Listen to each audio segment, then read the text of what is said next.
En la madrugada del 27 de junio, pero hace 50 años atrás, llegaba al Parlamento Nacional el decreto de disolución de las cámaras, enviado por el Poder Ejecutivo de aquel entonces.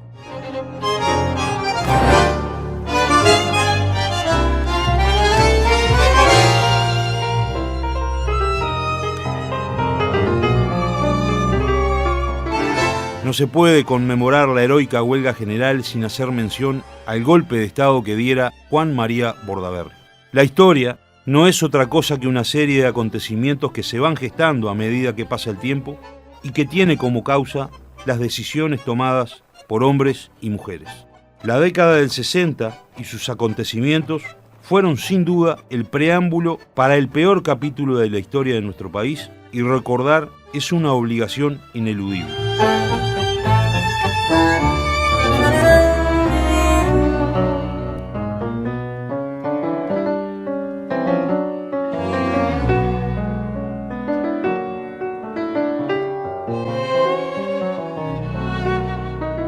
En 1959 da comienzo una relación de mutuo interés entre el Uruguay y uno de los peores enemigos de la clase obrera, que desembarcaba en el Uruguay como en muchos otros países del mundo, dejando tras su retirada desolación, miseria, desempleo y economías devastadas. Hablamos del Fondo Monetario Internacional.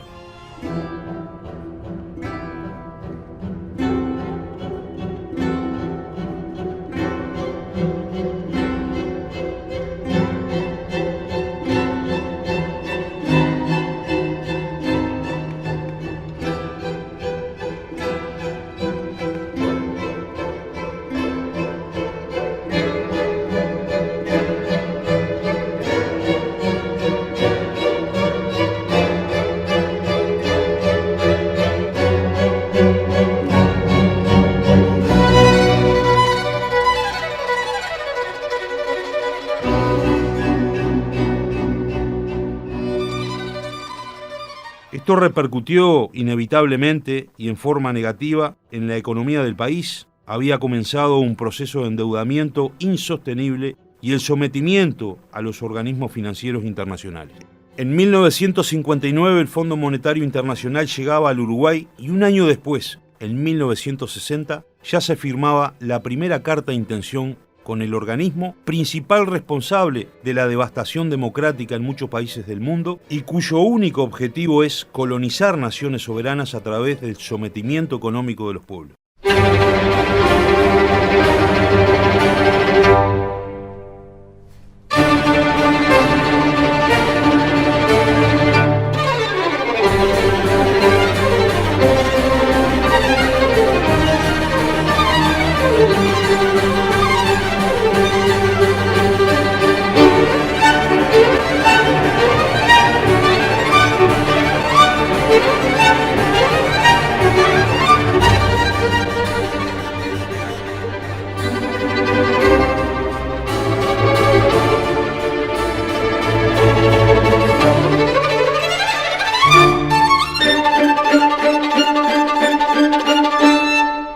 Las exigencias del Fondo Monetario Internacional en aquel entonces fueron, primero, suprimir la protección y subsidios del Estado; segundo, libertad cambiaria; tercero, libre circulación de capitales; y cuarto, privilegiar la actividad privada. El Estado uruguayo entregaba así soberanía y su participación directa como regulador de las políticas económicas.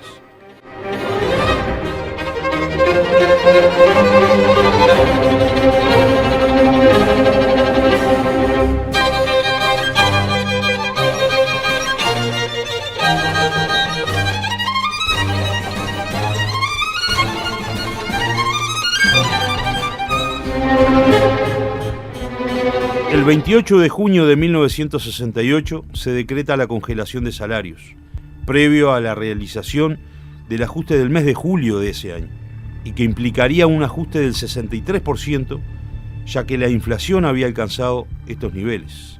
Esto tiene dos lecturas posibles. Primero, la situación dramática de aquel entonces de la economía uruguaya, y segundo, las medidas adoptadas por el gobierno de turno, que previo al ajuste optó por abrigar a los empresarios y hundir a los trabajadores en la pérdida de salario más grande registrada en la historia.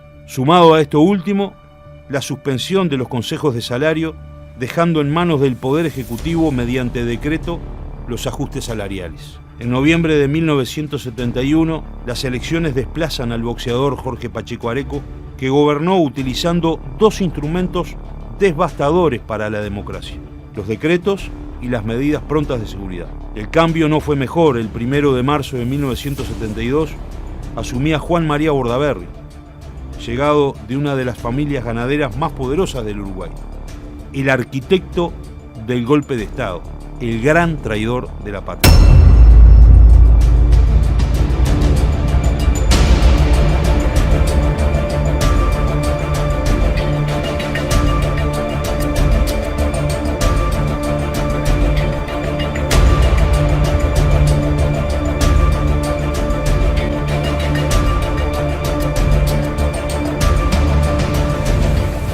El 15 de abril de 1972, la Asamblea General, con los votos del Partido Nacional y el Partido Colorado, aprueban la suspensión de las garantías individuales y declara el estado de guerra interno.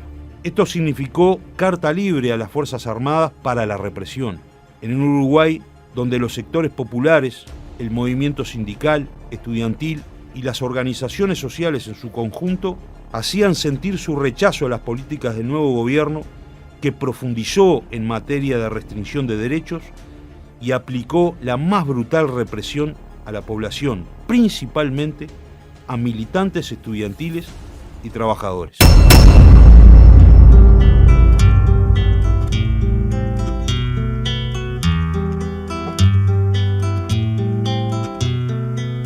Deja que los pájaros regresen.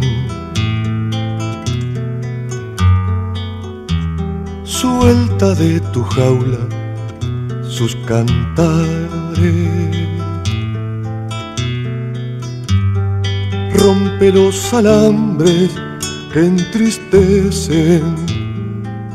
Un gobierno enfrentado al pueblo, a la clase trabajadora, que había decidido criminalizar los movimientos estudiantiles como a los sindicatos y que respondía a los mismos con represión y muerte. Se mostraba cada vez más simpatizante de las cámaras empresariales y de profundizar las medidas de transferencia de la riqueza desde la clase trabajadora hacia el capital. En aquel contexto social, estudiantes y trabajadores recorrían los barrios en pos de sostener en forma organizada las ollas populares que alimentaban no solo a las personas, sino también el espíritu de lucha y resistencia. Dirigentes sindicales organizaban sectores de trabajo por todo el país y la CNT avisoraba lo que ya parecía inevitable. Los tambores de guerra del autoritarismo comenzaban a retumbar.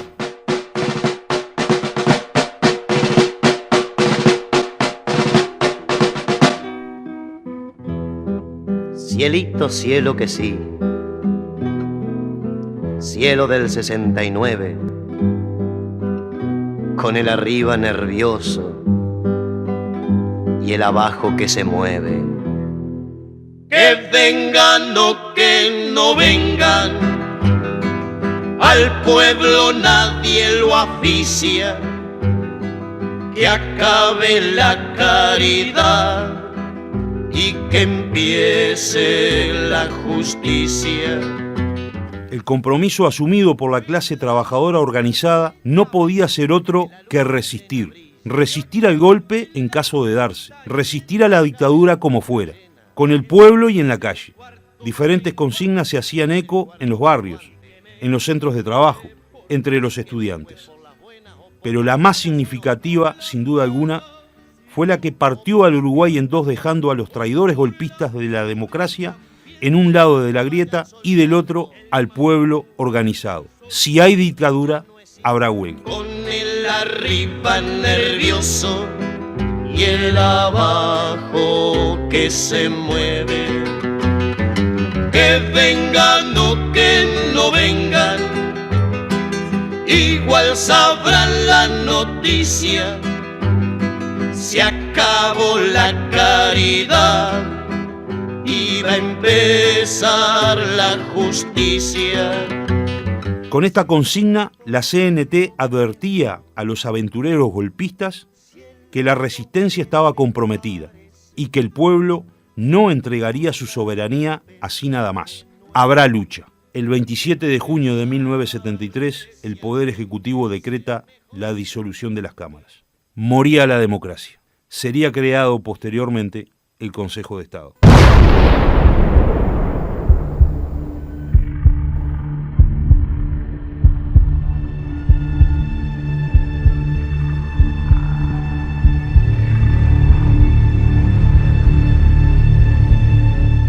En las primeras horas de la mañana de aquel 27 de junio, en las calles, por las veredas, en los barrios, se desplegaba la mayor muestra de compromiso, organización y solidaridad. Comidas, frazadas, yerba, tabaco, todo lo que fuera necesario para sostener la ocupación de las fábricas, empresas y centros estudiantiles. Los centros de trabajo eran desocupados por las fuerzas de seguridad y vueltos a ocupar una y otra vez. No se daba respiro al aparato represor. Y llegó el 9 de julio.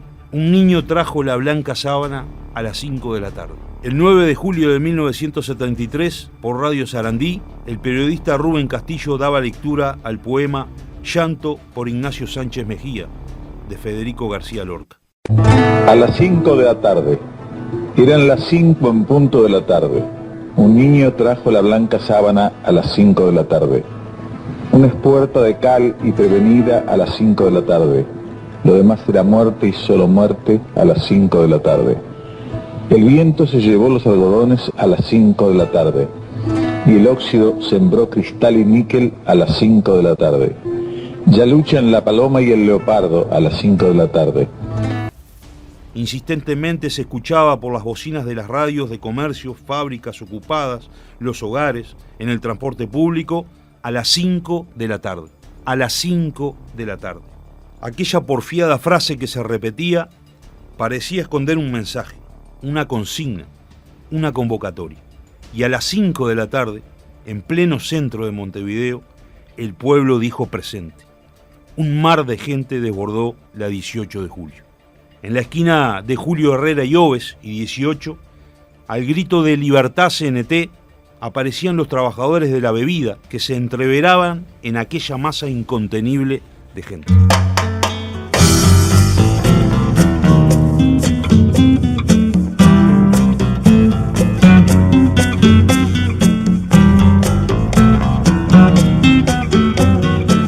Deja que los pájaros regresen,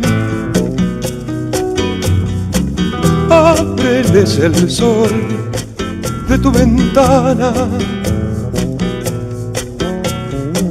míralos trepar por las paredes, cúbreles de cielo la garganta. Suéltalos igual que a las campanas. Rompe soledad y lejanía. Forma un paraíso en la mañana. Haz que se congregue. Hacer una valoración del impacto de la huelga por su duración, esos 15 días, implica desconocer la historia misma. Es no haber entendido a qué respondió esta heroica huelga general que paralizó a un país entero en medio del momento histórico más cruel y despiadado que el Estado fascista desplegara en aquel entonces. Es desconocer que haber levantado la misma no fue someterse, sino cambiar la estrategia para continuar la lucha y jamás renunciar a la misma. Se miraron en la arena los dos gallos frente a frente. Se miraron en la arena los dos gallos frente a frente. El gallo negro era grande, pero el rojo era valiente. Ay, si es que yo miento, que el cantar que yo canto lo borre el viento. Ay, que de desencanto, que me borrara el viento lo que yo canto. Se miraron frente a frente y atacó el negro primero. Se miraron frente a frente y atacó el negro primero. El gallo rojo es valiente, pero el negro es traicionero. Ay, si es que yo miento. El 11 de julio del 73 se levantaba la heroica huelga general, marcando un antes y un después de la lucha organizada, de la solidaridad y de la gallardía de hombres y mujeres de todos los rincones del Uruguay que sin duda estuvieron a la altura. La huelga se levantaba a través de un mensaje de la vieja CNT dirigido a la clase trabajadora y que decía lo siguiente: volverá la alegría a enredarse con tu voz. Mensaje de la CNT a los trabajadores uruguayos, 11 de julio de 1973. Los trabajadores uruguayos han escrito una página maravillosa de su historia. Ya han transcurrido 2 semanas de la huelga general llevada a cabo cumpliendo la resolución tomada mucho tiempo atrás, de responder con ella a todo golpe de Estado de contenido derechista y antipopular.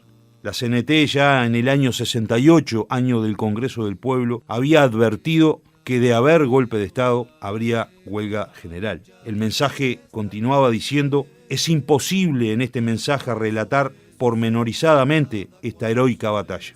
Algún día habrá que hacerlo por escrito, de modo que ella quede grabada para la historia y para la educación de las futuras generaciones de orientales. En esta huelga, la clase obrera derrochó combatividad, espíritu de sacrificio, una disciplina ejemplar, una severa dignidad ante toda clase de atropellos y vejámenes. Forjó una unidad más sólida y amplia que nunca, por encima de las diferencias ideológicas. La grandeza del movimiento sindical, su entereza, su madurez, permitió convocar, sin duda, para esta lucha a amplios sectores de la sociedad, dejando de lado cualquier diferencia tradicionalista como ideológica. Este mensaje de la CNT también hacía mención a la relevancia internacional que tomó la huelga y expresaba: la batalla librada por los trabajadores uruguayos ha tenido inmensa repercusión en el mundo entero, donde se la ha valorado como uno de los más altos ejemplos de la historia de las luchas populares por la libertad y la emancipación nacional y social.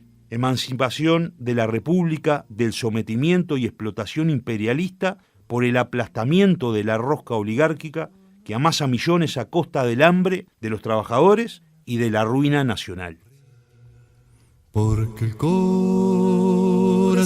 no quiere entonar más retiradas, porque el corazón no quiere entonar más retiradas. En un pequeño paréntesis, algunos datos históricos que manejan economistas e historiadores para tener más claro el contexto en el que se da el golpe, dicen que desde 1973 a 1981, las transferencias de riqueza de los trabajadores hacia el gran capital, los grandes empresarios, aquellos cuyos intereses eran representados por el gobierno de turno, alcanzaron los 5.000 millones de dólares, el Producto Bruto Interno de un año del Uruguay de aquellos días.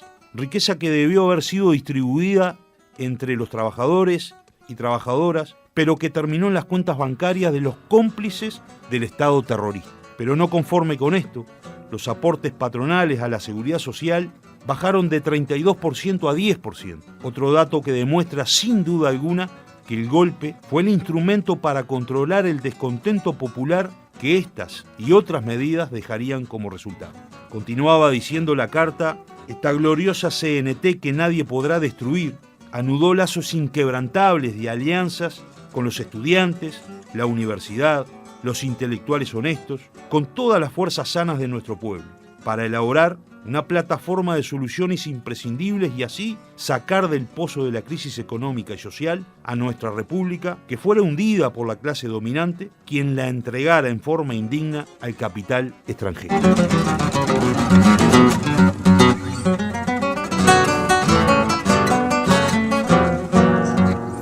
Por último, y en la síntesis, decía la carta, la mesa representativa de la CNT ha decidido la terminación de esta etapa de la lucha levantando la huelga general. En las presentes circunstancias, su prolongación indefinida solo llevaría a desgastar nuestra fuerza y a consolidar las del enemigo, lo que violaría el principio básico al que hemos aludido y estaría en abierta contradicción con él. La huelga general cumplió dos propósitos. El primero, mostrar al Uruguay y al mundo la peor cara del enemigo fascista impotente y herido de muerte. Y la segunda, mostrarle a ese enemigo a su más duro adversario, invencible e indomable, el pueblo organizado que no falló ni fallará jamás. Honor y gloria para quienes dejaron la vida en dictadura para que nosotros pudiéramos retomar y vivir en democracia. A redoblar, muchachos, la esperanza, que su latido insista en nuestra sangre para que ésta nunca olvide. Por último, y para finalizar, la maduración del movimiento sindical precisó de constructores de sindicatos, arquitectos y diseñadores de unidad del campo popular.